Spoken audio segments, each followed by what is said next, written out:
Tubers and Trollios, Chris here with telesplashgaming. We've been trolling and rolling through the first half of the year, and we've still got 6 months left, but I'm going to go over the third quarter games, ones that you should keep your eye out for. We got 4th of July coming, and then it's all downhill from there because we got some heavy hitters in July, we've got some decent hitters in August, and September's rounding out that third quarter with some amazing games. I'm going to make it quick because I don't want to spend 30 minutes going over each game. We're going to be the one-hitter quitter today, so stick around, sit down, strap in, buckle up, and let's get right into third quarter games.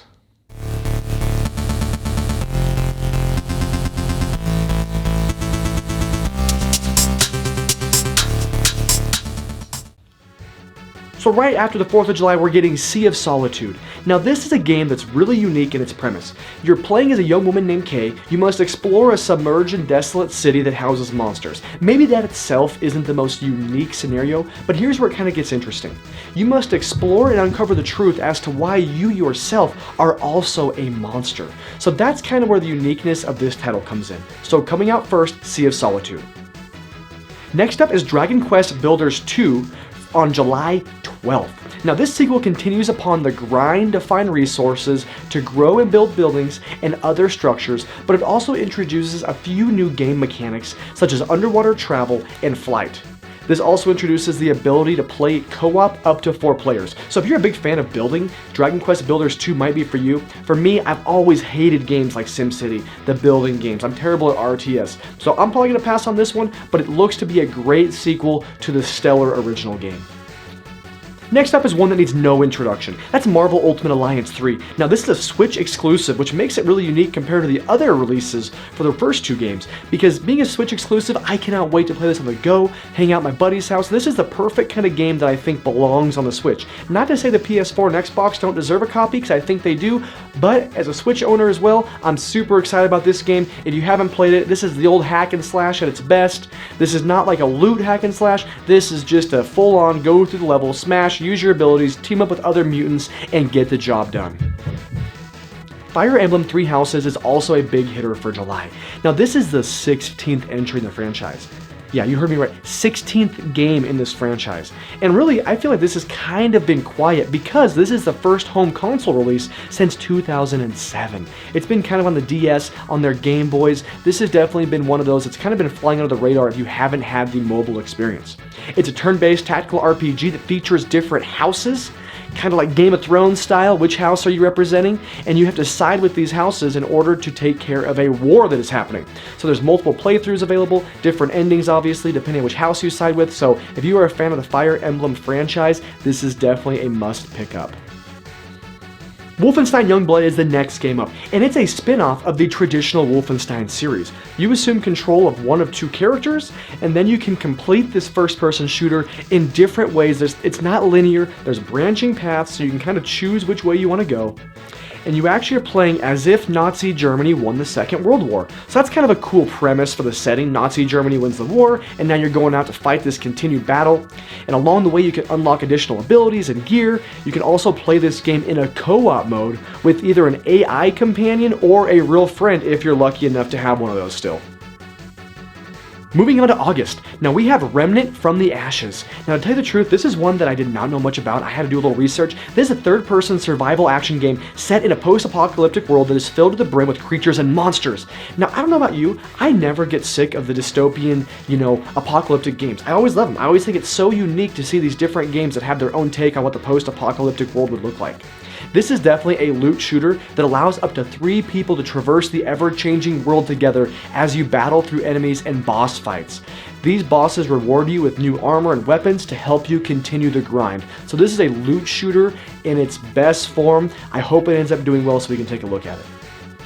Another game that's really unfamiliar to me is Control. Now this is another third-person shooter that makes use of a supernatural firearm that can change forms based on what kind of combat you're in, which is really unique in itself. So you have a firearm that is ever-changing based on the kind of combat, or you can change it based on what you need. You also possess supernatural abilities like telekinesis and levitation. So again, another third-person action game, but a pretty unique premise. So hopefully we can take a look at Control when it comes out. This is another one that I'm definitely keeping my eye on.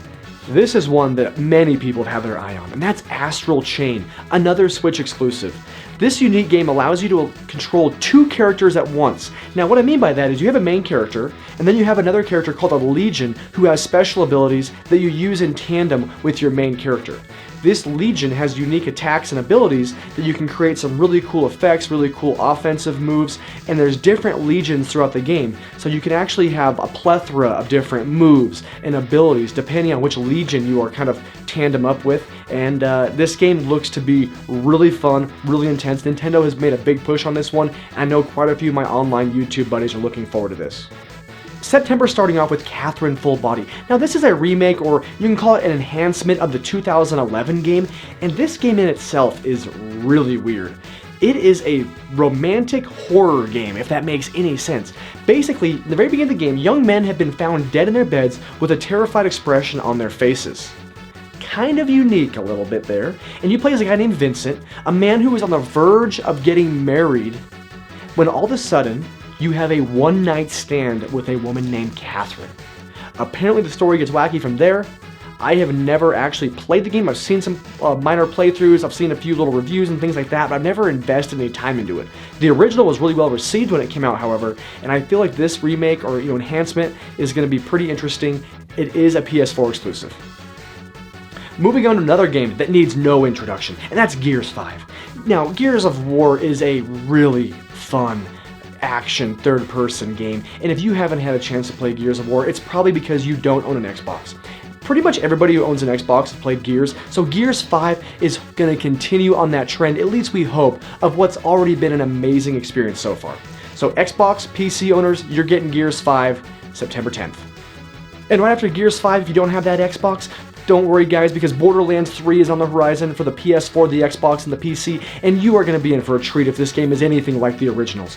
Borderlands 2, Borderlands 1, the Handsome Collection just came out free on the PS Plus. Get your hands on it, play that game, because Borderlands 3 is going to be an explosion of gaming bliss. It's hilarious, it's fun, it's addicting, it's grindy a little bit if you want to keep going for gear and loot, but the storyline is amazing to play with friends. I really enjoy Borderlands, and I'm looking forward to this release. Daemon X Machina is a Switch exclusive that I've had my eye on for quite a while now. This is a third-person action game involving mechs. So you have the old mech warrior making a comeback here in September. It has a really unique visual style. The art is just amazing. I think it's gorgeous. I love the way it looks. You battle other mechs and you utilize their weapons after you just destroy them. You dismember them, take weapons off them, turn them into your own. So it's got some unique gameplay, but if you've been looking for like a mech game, this is definitely not a simulator. This is an action game, but it looks to be really fun. Of all the games on the list, this one most definitely needs no introduction, and that's Legend of Zelda Link's Awakening, the remake for the Nintendo Switch. The Switch has been killing it this year, and they are not taking their foot off the throat. Right now, if you have not played Link's Awakening for the Game Boy, I understand. It is hard to go back to some of those older games, but if you haven't played it, you are truly missing out. It is an amazing experience, not just in the Zelda franchise, but in any franchise, any RPG. This game holds up, and if this remake can take what makes that game magical and bring it to the forefront of modern gaming, we are all in for an amazing experience. And to round out the third quarter for the heavy hitters is CODEVEIN for the PS4, the Xbox, and the PC at the end of September. It's an action role-playing game in a dystopian, post-apocalyptic, vampire-themed world. So we get the post-apocalyptic, we get the dystopian, but now it's got a little more of that vampire style. This is supposed to be inspired by Dark Souls, so wrap up your controllers, saran wrap them, duct tape them, put padding around them, because they're going to be getting tossed when this game comes out. It sounds incredibly difficult, but it also sounds incredibly fun. There are different weapons to make each challenge more or less difficult depending on how you approach it, so you can change your weapons out. This isn't a Dark Souls copy, but Bandai Namco is behind it, which did have something to do with the Dark Souls, so this is kind of going to be their own unique take on possibly a Dark Souls style game. That's it, folks. Quick one-hitter quitters on each game. Want to make it fast so you guys know what to look out for coming up in the next 3 months. Let me know which games you cannot wait come out. I have a feeling Borderlands are going to be on there. Obviously Zelda. Maybe Ultimate Alliance. What are the games that you cannot wait to get your hands on in the next 3 months? Alright guys, keep trolling, keep rolling. We'll talk to you soon.